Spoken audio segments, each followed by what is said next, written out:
Assim que iniciar a gravação, vou pedir para vocês colocarem o nome de vocês completo aí no chat, para eu ter salvo depois. Então, já coloco o nome de vocês aí no chat. Apesar da maioria já apareceu o nome certinho, mas é bom escrever. Então, vamos lá, nossa segunda aula aqui no Meet, vídeo aula. Na aula anterior, a gente falou um pouquinho sobre 3 grandes grupos, ou 3 reinos, né? De seres vivos. Eu deixei o grupo das plantas e o grupo dos animais para essa aula. E montando a aula, eu percebi o seguinte: mesmo passando por situações ou por campos de uma forma muito resumida, se eu falasse principalmente sobre o reino animal inteiro, ele ia ficar muito grande. Nós ficaremos aqui no mínimo 2 horas e essa não é a intenção. Eu quero que esta aula sirva apenas, ou sirva para vocês terem ferramentas para procurar as respostas das atividades que vocês vão fazer a seguir. Então, eu vou falar sobre o reino plant, bem rapidamente, porque pelo que eu via das atividades de vocês, dos mapas, das atividades de modo geral, é um reino que foi bem compreendido. Percebi que vocês fixaram bem o que é o reino plant, ou pelo menos as informações para que a gente tenha o mínimo de conhecimento e saiba pesquisar o que significa o reino plant. Né? Mapas mentais muito bons, respostas muito boas dos usuários. E eu vou só trazer algumas informações que eu vi que não apareceram com tanta frequência nas atividades de vocês. E sobre o reino animal, eu vou falar apenas sobre os invertebrados. E também, de uma forma bem resumida, vou trazer informações bem generalistas e generalizadas. Então, do animal invertebrado da ilha de Madagascar, que faz totalmente diferente de todos os outros. Vou caracterizar o grupo de um modo geral. E para uma próxima aula, a gente fala apenas sobre os vertebrados. Aí os vertebrados a gente aprofunda um pouquinho mais, porque é um grupo de nosso interesse, principalmente os mamíferos, a gente vai aprofundar um pouco mais. Beleza? Pode passar a ler. Pode passar, então, a aula 02 agora. Reino plant, isto. Reino plant, ou metáfita, né? Essas palavras que terminam em fita, ou começam em fita, geralmente não, relacionam-se com plantas. Os fitoterápicos são remédios, por exemplo, à base de planta, e assim vai. Ou fitoterapia, né? É tudo baseado no reino plant. Pode passar. Uma coisa que eu quero que vocês percebam, ou tentem fazer, após a explicação do reino plant e do reino animal e vertebrados, é tentar fazer uma relação entre as características evolutivas dos dois. Se eu fosse fazer uma comparação, uma analogia entre um grupo de plantas e um grupo de animais, que analogia seria possível? Eu quero que vocês pensem nessas questões relacionadas à evolução dos dois. Eu vou ajudar, logicamente, vou fazer alguns questionamentos para vocês chegarem a essas respostas, mas pensar dessa forma. Então, vamos lá. Primeiro grupo de plantas. Até então, a gente tratava apenas dos seres que faziam fotossíntese, as algas, né? Que é do 2. Que grupo as algas pertencem?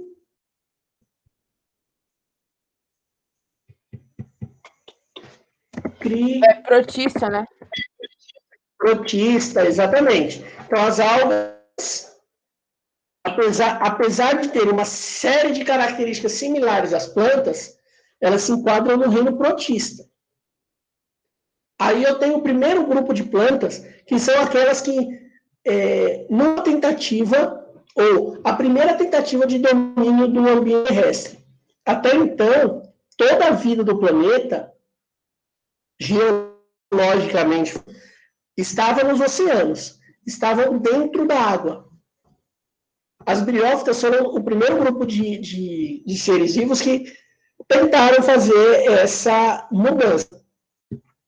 Alguém consegue levantar a hipótese do porquê que as briófitas ou o grupo simplesmente tentou sair do seu ambiente? Ou tentou dominar um ambiente diferente? Hipótese.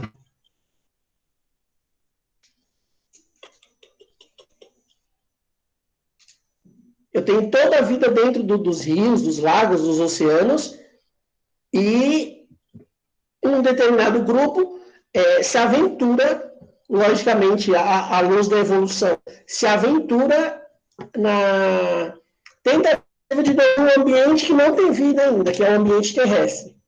Por quê? Uma Para hipótese. tentar reprodução, sei lá. Para tentar a reprodução, imagina toda a vida do planeta localizada num lugar só. Hostil, um ambiente competitivo, né? Então, a evolução, né, ela traz essa sensação ou esse sentimento de adaptar-se ao ambiente, ou estar adaptado ao ambiente para a sobrevivência. Então, eu tenho um ambiente oceânico hostil, com muita diversidade, e eu tenho um ambiente inexplorado. Então, qual é a tentativa aí? É de domínio desse novo ambiente. Então, esse primeiro grupo de aventureiras, os primeiros bandeirantes aí que se aventuraram a dominar o ambiente terrestre. Tentaram, né? Então, são plantas criptógamas. A estrutura reprodutiva dela é escondida. De cripta mesmo, aquela lá que a gente vê em filmes medievais ou filmes de vampiros e essas coisas assim, onde dorme escondido, né? Então, cripto significa isso mesmo, escondido, guardado. São plantas, não possuem nenhum tipo de tecido verdadeiro. Então, não tem raiz, não tem folha, não tem caule. O grande exemplo é o musgo, todo mundo conhece musgo, né? Musgo, vocês conhecem, eu vou mostrar uma fotinha para vocês daqui um pouco. Em que ambiente os musgos crescem? Como é o ambiente onde tem musgo? Em pedra molhada, né? Não é? É sempre muito relacionado à água. Ela ainda não conseguiu se desprender totalmente da vida aquática. Então, é um ambiente que precisa estar extremamente úmido, pantanoso, molhado. As pedras, geralmente, que crescem em musgo são aquelas pedras próximas a rios. Então, ela ainda é uma planta que, apesar dessa tentativa de domínio do ambiente terrestre, ela ainda precisa muito estar próximo da água. São todas autótrofas, logicamente, como todas as plantas. Gente, eu tenho um aluno que o nome é anabolizante. Jesus. Pior que o do Shaolin, matador de porco.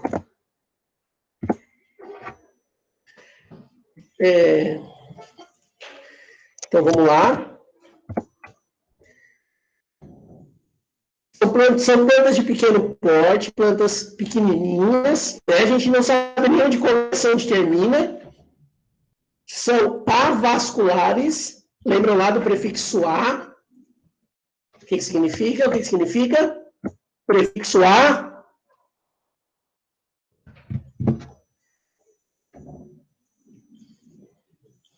É o prefixo de negação.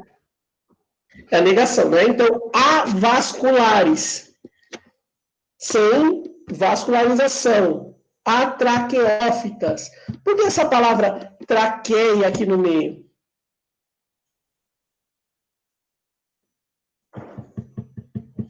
Todo mundo sabe o que é traqueia? Não, eu pensei no osso, não osso. É um negócio que a gente usa pra respirar, só não, é tipo um caninho aqui, né? Ah, é verdade, Isso, verdade. é esse túbulo que nós temos aqui na garganta, passagem do ar. Então, ela não tem traqueia, ela não tem vascularização, ela não possui vaso condutor de seiva bruta, que a gente chama de xilema, que é água e sais minerais. E não possui vaso condutor de seiva elaborada, que a gente chama de floema, que são os vasos com açúcares, o produto da fotossíntese. Então, apesar de fazer fotossíntese, os nutrientes, a água e os sais minerais vão passando célula a célula por elas, não tem um cano ou uma cânula separada para fazer essa passagem como nós temos no nosso corpo, as veias e as artérias. Simplesmente, todo mundo faz fotossíntese e esses nutrientes vão ser dados de uma célula para outra. Então, já falei um pouquinho sobre a tentativa do ambiente terrestre. E elas têm uma função muito importante, que é a sucessão ecológica. Então, eu tenho um ambiente totalmente devastado, ou sem vida, e elas são os primeiros seres vivos que chegam nesse ambiente. Elas enriquecem esse ambiente, elas são capazes de tirar nutrientes do solo, das rochas, fazer fotossíntese por consequência, e vai tornando esse ambiente menos hostil para que outros seres vivos cheguem lá, e esse ambiente seja repovoado. Então, elas têm essa importância ecológica da sucessão. Os desbravadores, os primeiros que chegam no ambiente para dominar, geralmente são as briófitas. Belezinha? Pode passar. Então, tá aí um exemplo de briófita, um musgo, não é grama aí, tá? Apesar da resolução da foto não tá essas coisas, mas é esse tapete esverdeado em região bem úmida, bem pantanosa. Dúvidas até aqui? Não. Vou encarar o silêncio como sim, apenas dando passar. Pteridófitas. Também tem a estrutura reprodutiva escondida, não tem semente. Essa aqui é um exemplo clássico, é a samambaia. Todo mundo quando tem a avó, a tia que tem samambaia em casa, ou tinha pelo menos, porque a samambaia é plantada naquela estrutura chamada xaxim, e o xaxim está proibido a comercialização, então as pessoas pararam de ter samambaia. Também são autótrofas, tem porte médio, né? Pequeno e médio, já possuem traqueia, lembrem lá da folha da samambaia, ela já tem uma estrutura central nela, onde passa a seiva bruta, o xilema, e a seiva elaborada, o floema. Então, ela já apresenta traqueias, né? Ou ela já apresenta vasos condutores. Ela já deu um passo maior no domínio do ambiente terrestre.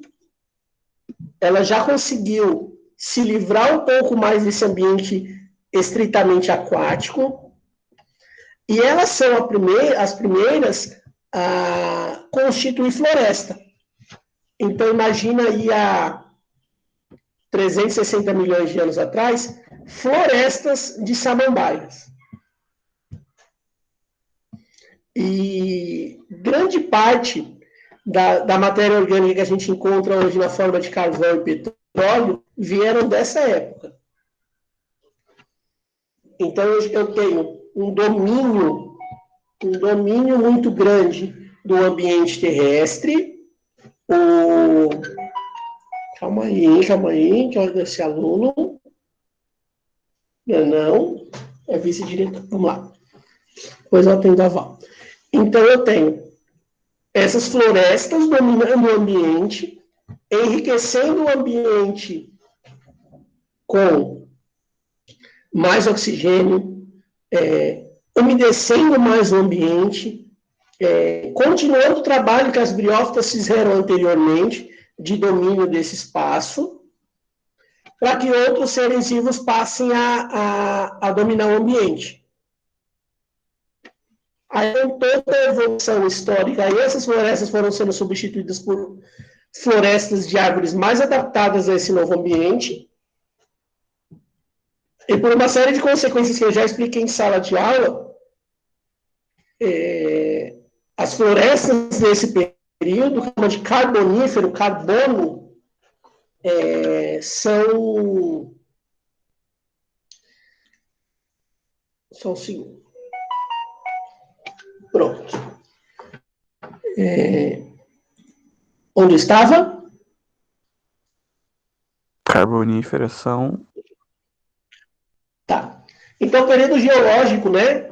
O período carbonífero, é esse período onde eu tenho um domínio do ambiente terrestre por pteridófitas, basicamente samambaias, né? Então, eu tenho as grandes florestas já dominando o ambiente.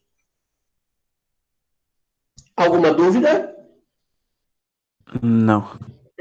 Não, tá tranquilinho? Pode Tá sim, tá sim. passar.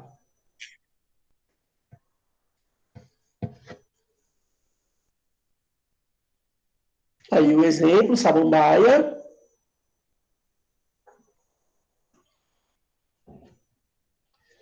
Então, agora, até então, eu estava falando de criptógamas, né? De plantas que tinham uma estrutura reprodutiva escondida, minúscula, em alguns casos até microscópicas.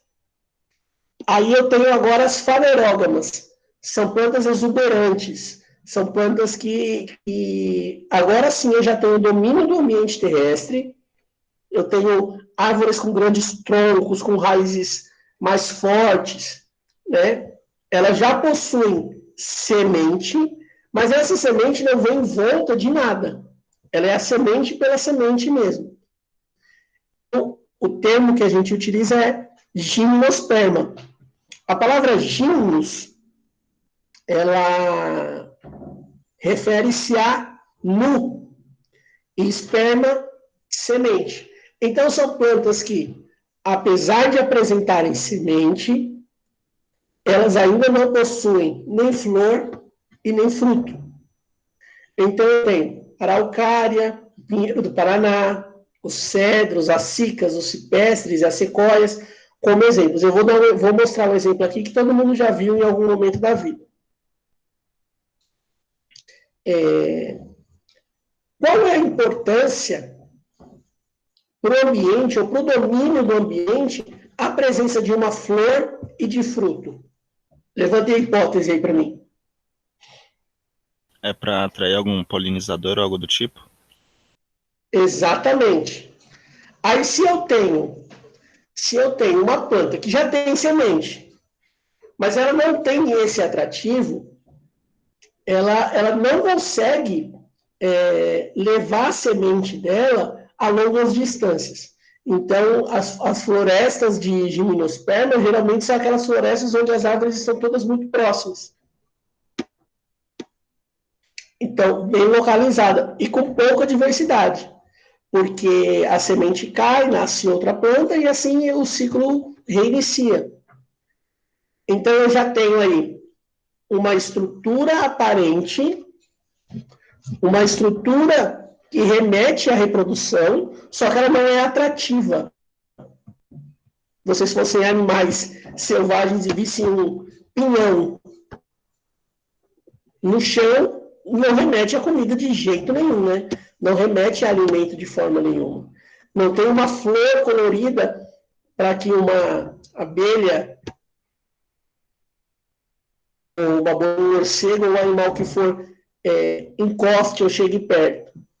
São plantas sem um atrativo para agentes polinizadores. Já são um grupo mais diverso do que os anteriores, já dominam o ambiente terrestre, já tem um grande porte, só que ainda falta alguma coisa.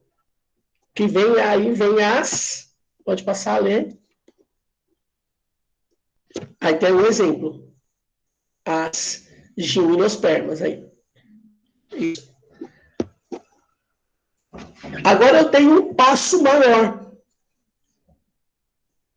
Eu tenho um passo evolutivo maior que faz com que seja ou apresente o maior grupo no plano que nós conhecemos, as angiospermas. Tanto é que se eu pedir aqui exemplo de angiosperma para vocês, a gente vai ficar aqui até 5 horas da tarde e a gente vai falando. Já são árvores com as estruturas completas. Já são árvores que apresentam, ou plantas que apresentam todas as estruturas. Já tem raiz, tem tronco, tem vaso condutor de seiva bruta, vaso condutor de seiva elaborada, tem uma semente aparente, tem flores que auxiliam na produção dessa semente, na dispersão dessas sementes, tem os frutos que protegem e nutrem a semente. Então, já são seres vivos mais completos, mais adaptados ao ambiente que nós temos. Então, angios significa bolsa e esperma, semente. Então, é a semente guardada em uma bolsa, né? Ou caixa, cápsula, né? É um grupo com maior diversidade, os exemplos são inúmeros aí. Qualquer planta que possui flor e fruto, mesmo que você não identifique de cara que aquilo é uma flor ou aquilo é um fruto, como dente de leão, por exemplo, que é um angiosperma, e pouca gente sabe, que é aquela coisinha que a gente sopra lá, já não é mais a flor, né? Então, elas põem frutos que envolvem a semente. As sementes são boas dispersoras, né? Então, o animal come uma semente num local e ele consegue levar essa semente para um outro local mais distante. Então, ela consegue dominar o ambiente com maior facilidade, já tem esse domínio maior do ambiente terrestre. Florestas com angiospermas são mais biodiversas. São essas que a gente já consegue identificar várias espécies diferentes convivendo entre elas. Belezinha? Isso não quer dizer que uma floresta onde tem angiosperma não tem as outras espécies, né? Os outros grupos tem, mas o grupo dominante é o grupo das angiospermas. É menos, como é que eu posso dizer? É menos monocultura. Eu tenho uma diversidade de plantas maior em florestas que atingiram esse ápice nas angiospermas. Tudo bem? Tudo bem. Dúvidas? Tudo. Perguntas? Agora vamos lá fazer tentar fazer uma analogia entre o grupo mesmo e o levantamento de hipótese. Se eu fosse fazer uma analogia entre as angiospermas e um grupo similar no reino animal, que grupo seria esse? Que é o que domina maior o ambiente, nesse momento, logicamente, que tem todas as estruturas desenvolvidas e completas. Que grupo eu poderia fazer essa analogia?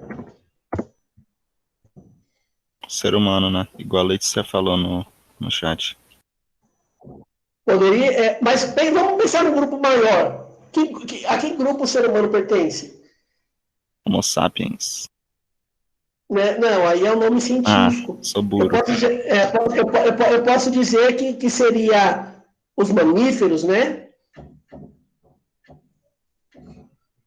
Os mamíferos são o grupo predominante hoje, tá? Eles já foram esquecidinhos lá no período Triássico, Jurássico, eles viveram escondidinhos, porque o domínio terrestre era de outros animais. E provavelmente, se a ordem cíclica das ações do nosso planeta continuar acontecendo, deixarão de ser o dominante também. Agora vamos pensar nas briófitas. Vamos lá para trás agora. Qual ser vivo tenta fazer esse movimento, sair da água, mas ainda não consegue sair muito bem da água, ele precisa estar sempre próximo da água? Que grupo de animais faz isso?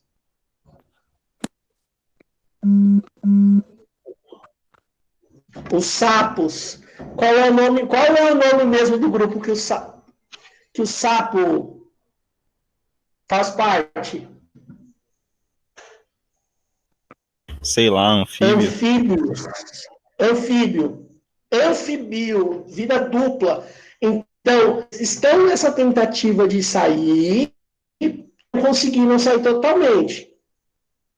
Richard, talvez os répteis, a gente consiga fazer essa analogia com as pteridófitas.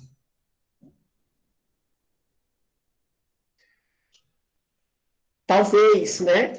Eles se pareçam mais evolutivamente falando. Já é um passo, já parece estar um pouco mais adaptado ao ambiente terrestre do que os anfíbios. E as aves a gente poderia colocar como gimnospermas aí. Vocês estão conseguindo compreender onde é que eu quero chegar ou não? Eu acho que eu entendi. É tipo que assim como as plantas tiveram uma certa evolução e cada uma teve seu momento predominante, os reino animalia também, como a gente teve? Seria isso? É isso. Ó, eu tenho uma linha evolutiva para plantas e a forma como elas resolveram os problemas foram diferentes, mas a busca é a mesma, domínio do ambiente. Eu tinha lá um ambiente extremamente hostil nos oceanos, e esse ambiente foi se tornando cada vez mais...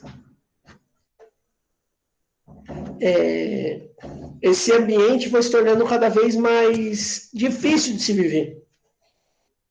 Então, a pressão no ambiente faz com que novos ambientes precisem ser desbravados. Isso vai ser melhor entendido em evolução. Mas percebam que existe uma correlação ou uma relação na forma. Então, eu tenho lá primeiro um que já está no ambiente terrestre, só que ainda não está totalmente adaptado. Ele ainda precisa muito da água, tanto em animais quanto em plantas. Depois, com o passar do tempo, eu tenho, tanto em plantas quanto em animais, pteridófitas e répteis, eu já tenho seres vivos um pouco melhor adaptados ao ambiente terrestre. E assim vai. E eu tenho, já vou pular para o último, para não ficar muito extenso. Eu tenho um grupo biodiverso nas angiospermas muito grande e dominante, além de ser biodiverso, eles ainda têm o domínio, do lado de cá também, que tem uma diversidade e tem o domínio. Tá? Porque nos animais existem outros grupos mais biodiversos do que os mamíferos, mas eles não têm o domínio do ambiente. Belezinha? Se não houver dúvidas, passamos para o reino animal invertebrados. Tem um exemplo antes. Letícia?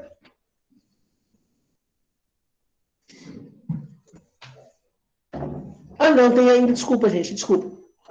Essa era a informação que faltou, que eu vi pouco nos mapas e nas respostas.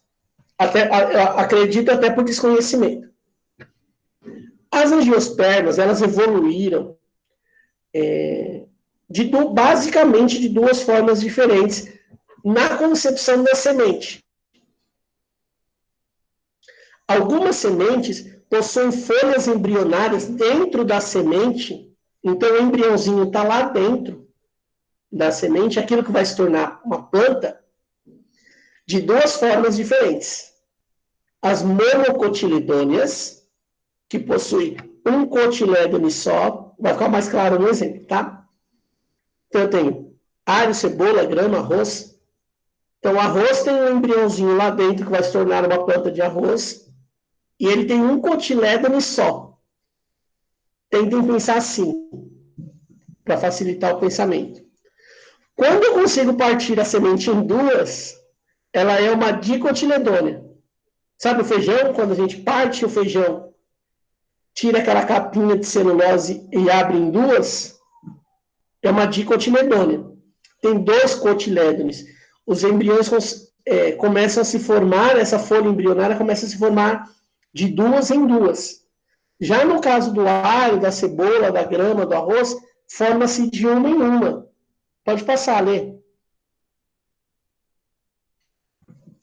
Pena que eu não tenho como apontar, mas vamos lá. Então, vamos lá. Monocotiledônia. Tá vendo essa parte verdinha na monocotiledônia? Isso aí seria um corte de um grão de milho, por exemplo. Esta parte vai dar origem à planta que vai crescer, né, uma nova planta de milho. O milho é uma monocotiledônia. O cotilédone, a semente, vai formar a partir dessa estrutura aí. Eu não consigo partir o grão de milho ao meio, em partes iguais, logicamente. Já do lado, eu tenho uma dicotiledônia, é um grão de feijão.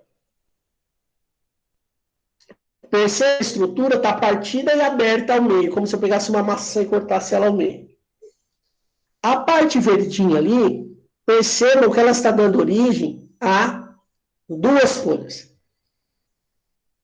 Apesar de uma maior e outra menor, na dicotiledônia, a planta começa a se formar com folhas de 2 em 2. Deu para compreender? Mais ou menos? Sim, sim. Sim, belezinha? Então, monocotiledônia é quando a semente tem um cotilédone só. É aquela semente que eu não consigo partir ao meio. O embrião não se divide em 2, em dupla.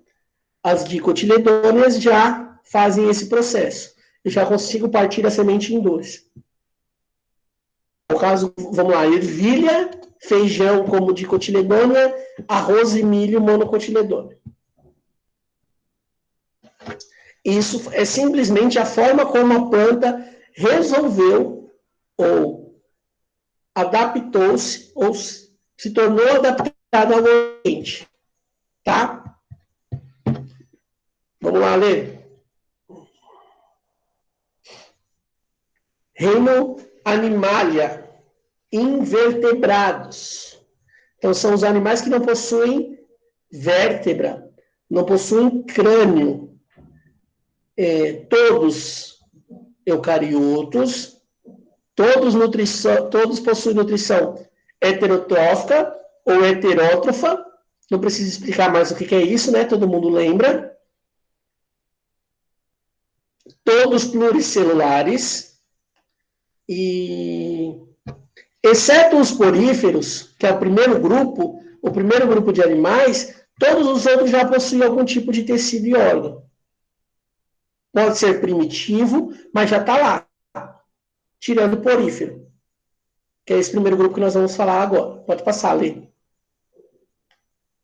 tiver muito rápido, tiver dúvida, falem aí, gente. Lá. Vamos lá. Procurando Nemo. Recife de Coelho. Basicamente formado pelos 2 primeiros grupos de seres vivos.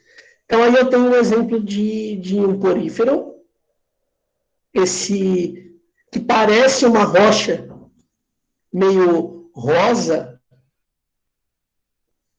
Eles são animais sésseis, ou seja, eles ficam parados no lugar, só que em um momento da vida, eles precisam se movimentar, que é a formação da larva. Tá? Eu vou lá em reprodução mais um pouquinho. Se alimenta por filtração, então a água fica passando por ele e ele vai retendo partículas orgânicas. Não tem tecido verdadeiro, não tem órgão especializado. Então, é basicamente essa massa aí, e filtrando água, se alimentando. A simetria é radial. O que é a simetria radial? É quando eu sou capaz de cortar ele como se fosse uma pizza. Então, se eu pegar isso aí, depois eu falo um pouquinho mais sobre simetria, mas eu acho que dá para compreender. Eu consigo cortá-lo como se fosse uma pizza. E as estruturas que vão aparecer em todos os lados são iguais. Então, uma simetria circular. Deu para compreender? Ou não? Eu não entendi muito bem, não. Não? Então, vamos lá. Deixa eu ver se eu acho um exemplo aqui. Seguinte. Se eu pegar um exemplar desses túbulos aí, que são os poríferos, ou uma esponja, e eu cortar ele como se eu cortasse uma pizza, vim com uma faca de cima para baixo e cortar como se eu estivesse cortando uma pizza. Todas as estruturas, ou as estruturas que vão estar em cada um desses pedaços, serão idênticas. Eu consigo fazer isso com a gente? Por exemplo? Não, Se eu não. passar uma faca de cima para baixo como se fosse uma pizza, um lado meu vai ter fígado, o outro vai ter um rim, o outro vai ter um olho, não é assim? Entendi. Nessa estrutura, não. Entendeu? Nessa estrutura, se eu cortá-la como se fosse uma pizza, eu vou ter pedaços idênticos em todos os lados. Depois eu mando para vocês no grupo, para não ficar muito extenso, eu mando para vocês no grupo a simetria radial. A reprodução pode ser assexuada por brotamento, acho que o próprio nome diz, né? Por broto. Então, cresce ao lado de uma dessas estruturas uma estruturazinha menor, igual acontece com planta. Ou sexuada. Vamos lá, só voltando disso de reprodução assexuada e sexuada. Assexuada não tem troca de gameta, não tem troca de informação genética. O ser vivo que vai vir posteriormente é idêntico àquele que deu origem. Então, é um clone dele mesmo. A reprodução por isso, um pedaço desse porífero, dessa esponja, se desprende dele e começa a crescer independente. Um brotinho. Já na reprodução sexuada, existe a troca de informação genética. Esses gametas ficam, né, dispersos pela água e existe o encontro do gameta masculino com o feminino, forma-se uma larvinha, essa larva vai nadando, encontra uma rochinha, se prende lá, se fixa nessa rocha e começa a crescer essa estrutura que parece uma rocha. Tudo bem?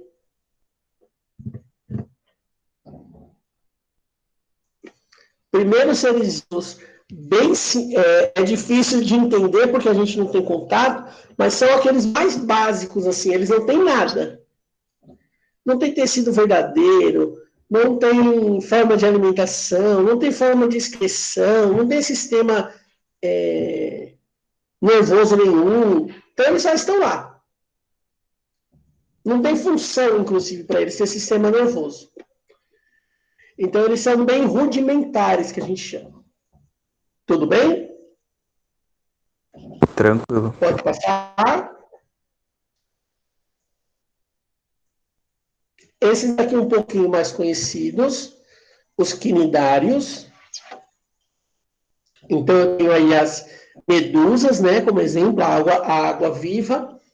Eu tenho a anêmona também, como um quinidário. Eu já tenho uma estrutura especializada na circulação de nutrientes e na alimentação, que é a cavidade gastrovascular. É uma boca. Uma boca por onde ele capta os nutrientes, esses nutrientes circulam pelo corpo, e as excretas saem por essa boca também. Então, eu não tenho um orifício de entrada e um orifício de saída. O mesmo orifício faz as duas funções. Então, percebam que eu já tenho uma estrutura um pouco mais, como é que eu posso dizer, para não usar o termo evoluída, mais complexa. Eu tenho um grau de complexidade na estrutura um pouquinho maior do que no grupo anterior, que eram os poríferos. Já tem tecido, então já são tecido, tem células urticantes. Vocês sabem o que são células urticantes? Já ouviram falar em urtiga?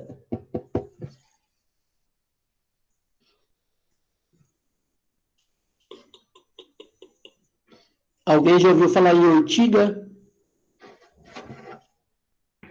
Nunca. Nunca. Não? Então tá. Urtiga é uma planta, uma plantinha. Ela tem uns filamentozinhos, uns espinhozinhos na folha dela, bem pequenininhos mesmo.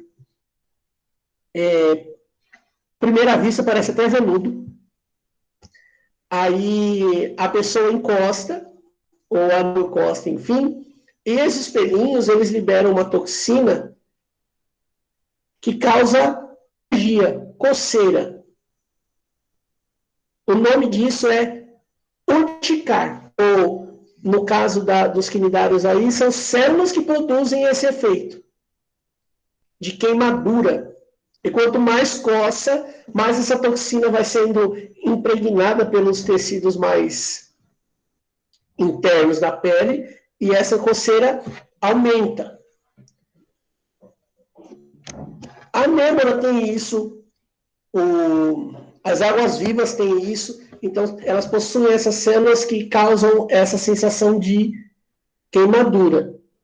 No caso das anêmonas, exceto para o Nemo, para o peixe-palhaço. O peixe-palhaço tem uma característica que em volta do corpo dele tem uma barreira, uma película que faz com que ele não se queime com essas células. Também possui simetria radial. A reprodução da mesma forma. Por brotamento, no caso dos pólipos, né, das anêmonas, e na formação de zigoto, no caso das águas-vivas. A mesma coisa, troca de informação genética, forma uma larvinha, essa larvinha se desenvolve e vai formar uma linda água-viva. Belezinha? Dúvidas, perguntas? De Tá boa, bem de boa. palestra isso. Pode passar.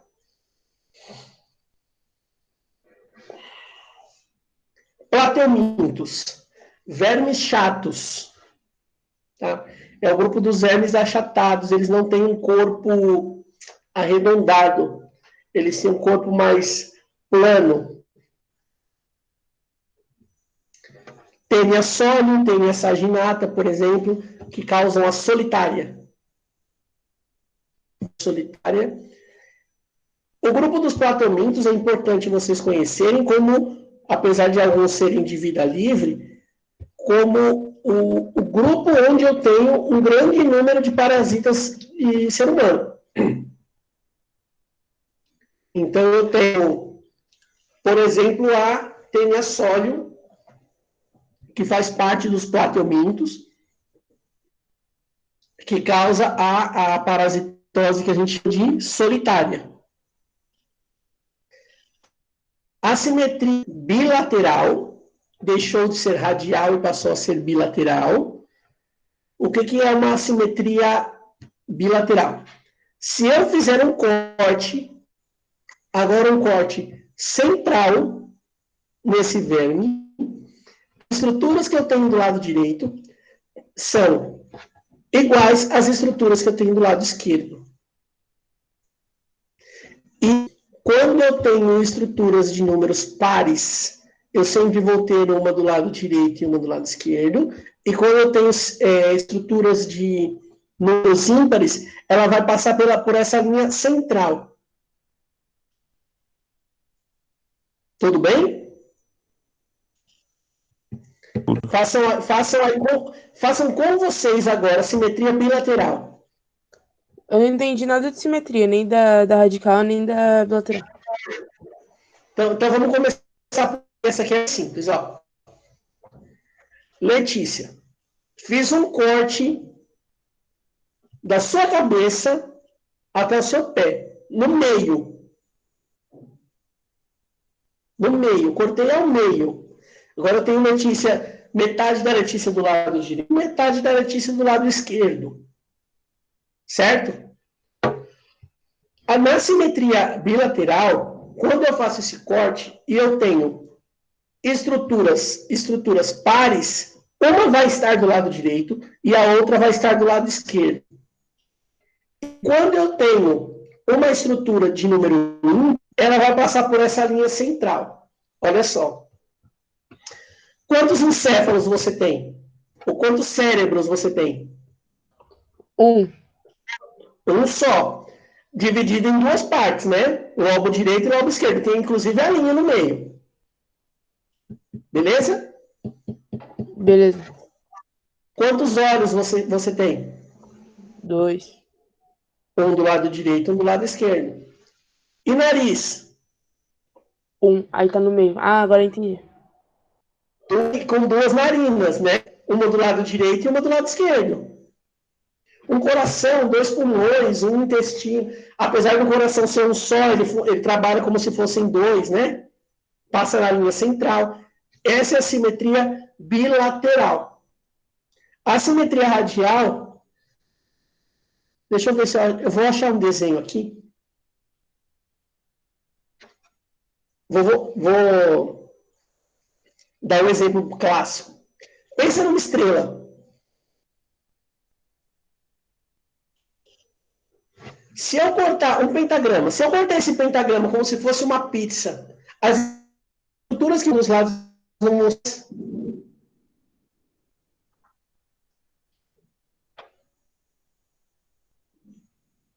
Sim ou não? Eu não escutei nada, sua voz cortou tudo. No meu também cortou. Cortou? Então, calma aí, eu leio. Eu vou emitir uma tela aqui, ó. Beleza. Depois você volta.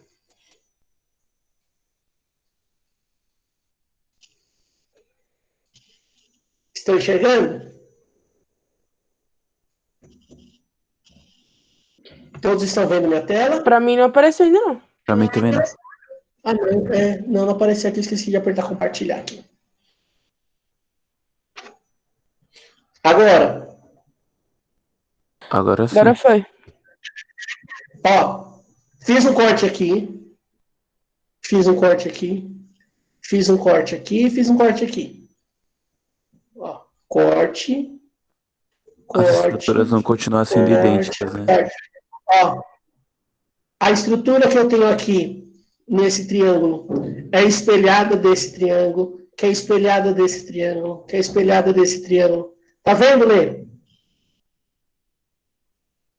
Ou não ainda? Eu tô vendo, mas eu não entendi ainda.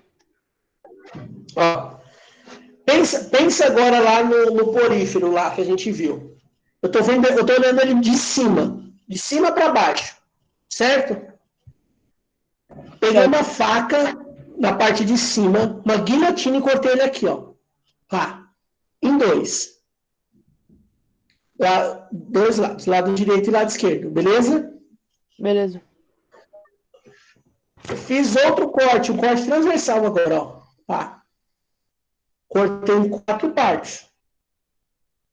As estruturas que eu tenho nesse quadrante aqui, ó, nesse quadrante, não são idênticas a desse quadrante e desse quadrante. Quer dizer que, tipo, qualquer corte que você fizer vai ficar igual?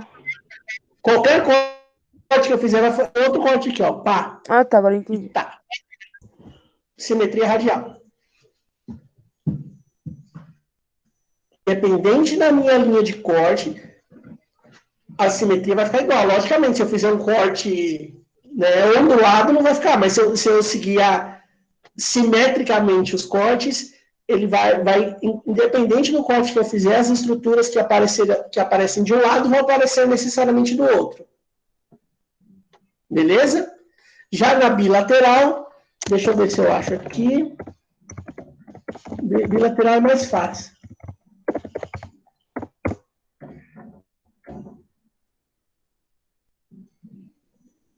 Só pensar, a borboleta é um exemplo clássico. Vamos ver se vai aparecer uma borboleta aqui.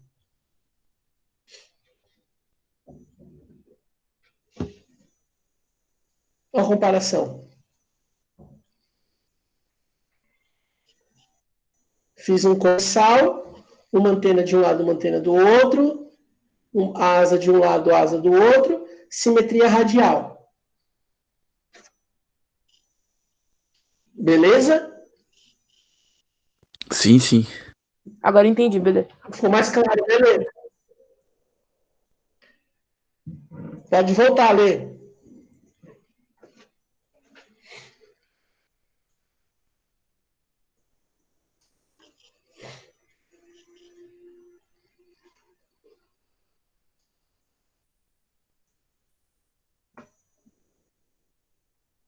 A gente tá ficando muito longo, não tá? Não sei se Vocês querem que a gente marcar outro na próxima semana? pode ser. Melhor, né? Sim, sim. Para os demais aí. Acho melhor também. Melhor, né? Tá ficando longo. Belezinha. Então, pessoal, vamos fazer o seguinte. Próxima semana, já tem a data, já vou passar para vocês daqui mais para frente, né? Porque senão vai ficar um monte de comunicado. Mas aí eu continuo o grupo e já dou continuidade no grupo dos vertebrados. Apesar de que o restante é super tranquilo, mas é melhor porque está ficando muito longo e vocês precisam almoçar. Belezinha? Alguma dúvida? Não, Pergunta? tá tudo tranquilo. De Beleza. boa também.